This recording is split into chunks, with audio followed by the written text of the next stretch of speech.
Pour introduire le cube, nous avons d'abord, et surtout sa perspective, nous avons d'abord construit un cube avec de la plasticine, et nous avons donc 8 points de plasticine qui symbolisent les sommets, et également des pailles en plastique, 12 pailles en plastique qui vont symboliser, elles, les arêtes du cube. Et ce cube, nous l'avons posé sur une feuille de papier. Nous avons soumis ce cube à un éclairage relativement éloigné, de façon à ce que nous puissions voir l'ombre de chaque arête et donc de chaque paille sur ces feuilles.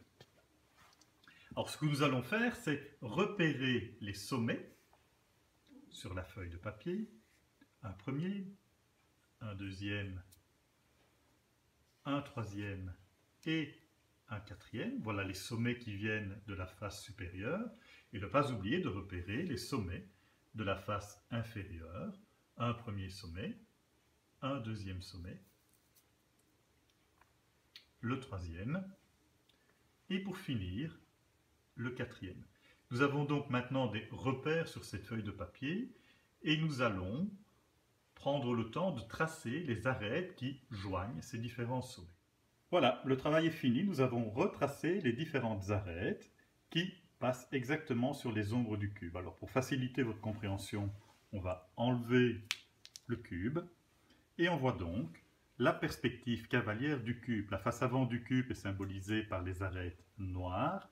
La face arrière du cube est symbolisée par les arêtes oranges. Et on voit que toutes ces arêtes sont de même longueur et parallèles les unes aux autres, deux par deux. Et puis les arêtes obliques sont également toutes parallèles les unes avec les autres et sont également toutes exactement de la même longueur. Par contre, si on symbolise le cube, on peut également comparer avec le Rubik's Cube.